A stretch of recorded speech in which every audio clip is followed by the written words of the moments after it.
আসসালামু আলাইকুম এভরিওয়ান।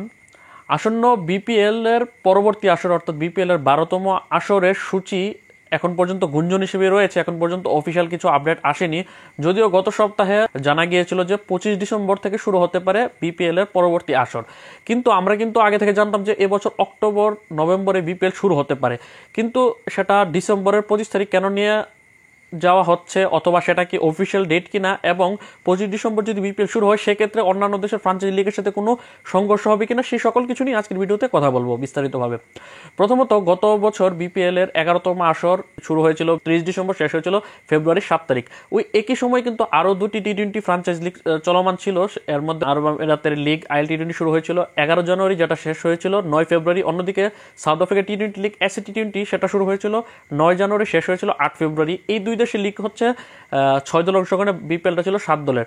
অন্যদিকে বিগ ব্যাশ 15 ডিসেম্বর শুরু হয়ে 27 জানুয়ারি শেষ হয়েছে। কিন্তু যেহেতু বিগ ব্যাশের মধ্যে খুব বেশি বড় দেশের তারকা ক্রিকেটাররা খেলে না, যার কারণে কিন্তু বড় ক্রিকেটারদের আসা যাওয়াতে আমাদের কোনো তেমন সমস্যা হয় না। বিগ ব্যাশের মূলত আইএল টি20 এসএ টি20 সাথে আমাদের সূচির সংঘর্ষের কারণে কিন্তু আমরা বিপিএল এর শেষ দিকে আমরা কিন্তু ওই মাপের প্লেয়ারদেরকে আমরা পাইনি, যেটা শুরুর দিকে কিছুটা আমরা পেয়েছিলাম এবং মাঝখানে পেয়েছিলাম। এখন আসন্ন যে বিপিএল সেটা 25 ডিসেম্বর থেকে শুরু হওয়ার কথা, কিন্তু আইএল টি20 আবার নিয়ে আসা হয়েছে 2 ডিসেম্বর। অর্থাৎ যে আইএল টি20 শুরু হয়েছিল 11 জানুয়ারি, সেটা শুরু হবে এবার 2 ডিসেম্বর, যেটা ফাইনাল ম্যাচ অনুষ্ঠিত হবে 4 জানুয়ারি। যেটা গত 14 মে আইএল টি20 অফিসিয়াল যে ওয়েবসাইট, সেখানে কিন্তু তারা অ্যানাউন্স করেছে যে 2 ডিসেম্বর শুরু হবে, তাদের ন্যাশনাল ডেতে শেষ হবে 4 জানুয়ারি। এতে কিন্তু আমাদের জন্য সুবিধাই হয়েছে, কারণ আমাদের সাথে আইএল টি20 সংঘর্ষর খুব অল্প সীমিত সময়ের জন্য হবে। কারণ যদি 2 ডিসেম্বর তাদের শুরু হয়ে 4 জানুয়ারি শেষ হয়, সেক্ষেত্রে আমাদের কিন্তু বিপিএল 25 ডিসেম্বর শুরু করার কথা শোনা যাচ্ছে। তাহলে আমরা বিপিএল এর প্রথম দিকে হয়তো আইএল টি20 প্লেয়ারদেরকে পাবো না, কিন্তু বিপিএল শেষ অংশে আমাদের তাদের প্লেয়ারদেরকে পাবো। কিন্তু সমস্যাটা হচ্ছে এসএ টি20 নিয়ে। এসএ টি20 গত আসর শুরু হয়েছিল 9 জানুয়ারি, যেটা শেষ হয়েছিল 8 ফেব্রুয়ারি। এসএ টি20 ওই সময়ে তারা আয়োজন নাও করতে পারে, যেটা গত বছর শুরু করেছিল 9 জানুয়ারি, তারা আগে শুরু করতে পারে। কারণ হচ্ছে আগামী বছর 2026 টি20 ওয়ার্ল্ড কাপ অনুষ্ঠিত হবে আগামী 8 ফেব্রুয়ারি থেকে 6 মার্চ পর্যন্ত, যার কারণে কিন্তু এই আইএল টি20 সূচিটা কিন্তু ডিসেম্বরের 2 তারিখ থেকে নিয়ে আসা হয়েছে। যার কারণে কিন্তু বিপিএলও কিন্তু 25 ডিসেম্বর শুরু হওয়ার কথা রয়েছে 30 ডিসেম্বরের পরিবর্তে। আর অন্যদিকে এসএ টি20 যদি তারা 9 জানুয়ারি শুরু করে 8 ফেব্রুয়ারি শেষ করে, সেক্ষেত্রে কিন্তু সরাসরি টি20 বিশ্বকাপের সাথে সংঘর্ষ হবে।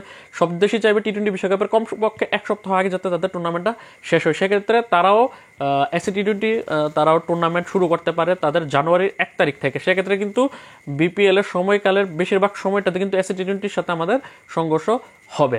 অন্যদিকে এখন যদি আসি আমরা মেইন ফোকাস পয়েন্টে, অর্থাৎ 25 ডিসেম্বর কেন বিপিএল শুরু হবে। প্রথমত তো শোনা গিয়েছিল যে সর্বশেষ বিপিএল যখন শেষ হয়েছিল, যে আমাদের 3 বছরের সার্কেলে বিপিএল এর 11তম আসর শেষ হয়েছে। 9ম, 10ম এবং 11তম আসর কিন্তু একটি টেন্ডারে ছিল যে এই টেন্ডারে এই দলগুলো অংশগ্রহণ করবে। এখন নতুন করে টেন্ডার 3 থেকে 5 বছরের জন্য দেওয়া হবে, সেখানে নতুন কিছু দল অংশগ্রহণ করবে। সেক্ষেত্রে এখন পর্যন্ত কিন্তু অফিসিয়ালি 7টি দলের নাম আমরা জানতে পারিনি।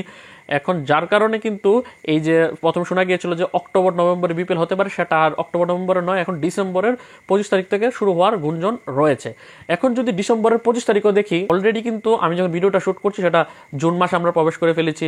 জুনের 2 তারিখ আজ। এখন জুনের 2 তারিখ থেকে কিন্তু ডিসেম্বরের 25 তারিখের সময়টা কিন্তু খুব একটা বেশি সময় নয়, মাঝখানে শুধুমাত্র আমাদের 6 মাস সময় বাকি আছে। এই 6 মাসের মধ্যে 7টি দল ফাইনাল করতে হবে, তারপর 7টি দল তারা তাদের দলকে গুছাবে, তারপর তারা বিদেশি ক্রিকেটার এবং আমাদের দেশীয় ক্রিকেটারের সাথে এগ্রিমেন্ট শুরু করে বিপিএল এর কিন্তু প্লেয়ার্স ড্রাফটটা কমপক্ষে 2-2.5 মাস আগেও হয়ে যাবে।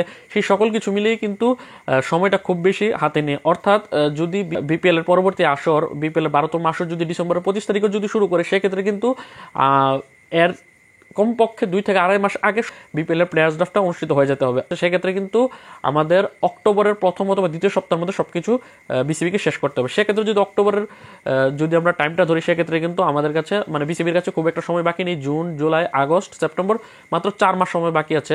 অথচ এখন পর্যন্ত কিন্তু দলগুলো ঘোষণা হয়নি। আপনি যদি অক্টোবরের প্রথম সপ্তাহে যদি অথবা সেপ্টেম্বরের শেষ দিকে যদি প্লেয়ার্স ড্রাফট তারা আয়োজন করতে চায়, অর্থাৎ প্লেয়ারদের নিলাম বা ড্রাফট যেটা আয়োজন করতে চায়, তার কমপক্ষে 1 থেকে 1.5 মাস আগে তো দলগুলোকে অ্যানাউন্স করতে হবে, অর্থাৎ অক্টোবরের 1.5 মাস আগে যদি হয় সেটা হবে আগস্টের শেষ দিকে, তো দলগুলো 7টা দলের নাম আমাদের জানতে হবে। সেই দিক থেকে আগস্টের যদি শেষ দিকে 7টি দলের নাম বা 8টি দলের নাম ফাইনাল হয়, সেক্ষেত্রে কিন্তু এখন জুন মাস অলরেডি আমরা প্রবেশ করে ফেলেছি, জুন জুলাই 2 মাসই কিন্তু সময় বাকি আছে। এখন যদি বিসিবি যদি এখনই যদি ইন্টারেস্ট জানানোর জন্য, আবেদনের জন্য যদি তারা ঘোষণা না দেয় বিপিএলকে নিয়ে, তাহলে কিন্তু ওই বিসিবির ফাঁক ফোকর দিয়ে কিন্তু এই দুর্বারাচ্ছের মতো দলগুলো কিন্তু প্রবেশ করার একটা শঙ্কা রয়েছে। যার কারণে বিসিবি যদি এখনই সিরিয়াস না হয়, এই আগে যেটা চলে গেছে সেটা চলে গেছে, এখন যদি জুনের প্রথম সপ্তাহে থেকে যদি এখন যদি বিপিএল নিয়ে তারা সিরিয়াস না হয়, তাহলে যথাসময়ে বিপিএল এর 25 ডিসেম্বর শুরু করতে, অথবা তার 2 মাস আগে বিপিএল প্লেয়ার্স ড্রাফট করতে, অথবা তার 1-1.5 মাস আগে বিপিএল এর দলগুলো ফাইনাল করতে কিন্তু তাদের ব্যাক পোহাতে হবে, এবং পরবর্তীতে তারা কিন্তু এই অজুহাত দিতে পারবে না যে আমরা স্বল্প সময়ে বিপিএল আয়োজন করেছি। কারণ অন্যবারের মতো যে এবার বিপিএল শুধু অ্যানাউন্স করে বিপিএল এর দলগুলোকে দিয়ে প্লেয়ার্স ড্রাফট আয়োজন করলে চলবে না। এখন হচ্ছে গিয়ে যে বিপিএল নতুনভাবে শুরু হবে, নতুন চুক্তি শুরু হবে, এবং 3 থেকে 5 বছরের জন্য কিন্তু সবগুলো দলের নতুন মালিকানা ঘোষণা হবে, যেখানের মধ্যে পুরনো 3-4টি দল থাকবে, নতুন করে 3টি দল আসতে পারে। সেক্ষেত্রে এই দলগুলোকে বাছাই প্রক্রিয়া করতে কিন্তু একটু সময় লাগবে। এছাড়া পুরনো যে দলগুলো রয়েছে তাদেরও কিন্তু পেমেন্ট ইস্যু রয়েছে, সেগুলোকে পাশ কাটিয়ে পাশাপাশি নতুন যে দলগুলো আসবে তাদেরকে পরীক্ষা নিরীক্ষা করে তাদেরকে ফাইনালাইজড করার জন্য কিন্তু যথেষ্ট সময় প্রয়োজন, এবং সেই সময়টা তারা যদি পেতে চায় অথবা সেই সময়টা কাজে লাগাতে, সেক্ষেত্রে কিন্তু এই জুনের প্রথম সপ্তাহ অথবা জুন মাস থেকে তাদের বিপিএল এর সরাসরিভাবে তাদের কাজ শুরু করে দিতে হবে, যে টিম নির্বাচন। সেক্ষেত্রে কিন্তু আবেদনগুলো পড়বে। এমনিতে কিন্তু আমরা অনেকগুলো মালিকের নাম শুনছি যে অমুক দলকে, অমুক বিভাগকে তারা নিতে চায়, কিন্তু বিসিবি যদি আবেদনের জন্য প্রস্তাব না করে, অথবা তারা যদি কোনো প্রমোশনাল স্ট্র্যাটেজি চালু না করে, এবং পাশাপাশি যদি তারা দরপত্র আহ্বান না করে, সেক্ষেত্রে কিন্তু কখন বিপিএল এর দলগুলো আবেদন করবে অথবা কখন যাচাই বাছাই হবে সেটা কিন্তু সুশৃঙ্খলভাবে হবে না। সেক্ষেত্রে অনেকটা উদাসীন দেখা যাচ্ছে বিসিবিকে। যদিও এখন নতুন সভাপতি আমিনুল ইসলাম বুলবুল বিসিবির দায়িত্ব নিয়েছে, এখন দেখার বিষয় তারা বিপিএলকে কিভাবে সাজায় আসন্ন বিপিএলকে ঘিরে। অলরেডি কিন্তু আমরা গত বিপিএল এর কিছু আপডেট জানতে পেরেছিলাম, যে গত বিপিএল এ টিকেটের অংশ থেকে কিন্তু টুর্নামেন্টের প্লে অফ খেলা যে 4টি দল তাদেরকে 55 লক্ষ টাকা করে দেওয়া হচ্ছে লাভের অংশ টিকেট প্রাইস থেকে। অন্যদিকে যারা প্রথম রাউন্ড থেকে বাদ হয়ে গেছে 5, 6, 7 নম্বর দলগুলোকে 45 লক্ষ টাকা করে দেওয়া হচ্ছে। পাশাপাশি গতকাল আমরা শুনতে পেরেছিলাম যে স্পন্সর থেকে, তারপর ব্রডকাস্টারদের থেকে প্রায় 20 কোটি টাকার মতো পায় বিসিবি, বিপিএল গভর্নিং কাউন্সিল, পাশাপাশি সবগুলো মিলে তাদের 75 লক্ষ টাকা লাভ হবে গত সর্বশেষ বিপিএল থেকে। তো এসব কিছু তাড়াতাড়ি তাদের শেষ করা উচিত, এবং গত বিপিএল এর প্লেয়ারদের পেমেন্ট শেষ করা, প্লাস বাকি দলগুলোর সাথে তাদের সামঞ্জস্য করে, এবং তাদের প্রতি দরকার হলে লিগ্যাল অ্যাকশনে গিয়ে হলেও যাতে তারা এই সমস্যাগুলোকে দ্রুত সমাধান করুক। কারণ পুরনো বিপিএল নিয়ে এখনো পরে দেখলে হবে না, কারণ আমাদেরকে আগামী 3 থেকে 5 বছরের জন্য নতুন বিপিএল এর সার্কেল তৈরি করতে হবে। সেক্ষেত্রে বিসিবিকে আসলে তৎপর হতে হবে, আগের বিপিএলটা খুব দ্রুত ওটার ঝামেলা শেষ করে নতুন বিপিএল এ নতুন দলগুলোকে নিয়ে মাঠে নামাজে কাদেরকে নিতে চায় এবং তারা কিভাবে আগাবে, পুরনো দলগুলোকে কাদেরকে রাখবে এবং কাদেরকে রাখবে না। পরবর্তী ভিডিওতে আমি কারা আসতে পারে এবং কারা কারা আবেদন করতে পারে দলগুলোকে নিয়ে, সেটি নিয়ে আপনাদের সামনে খুব শীঘ্রই হাজির হবো। ততক্ষণ পর্যন্ত ভালো থাকুন, সুস্থ থাকুন, স্পোর্টস দৈনিক চ্যানেলের পাশে থাকুন। আল্লাহ হাফেজ।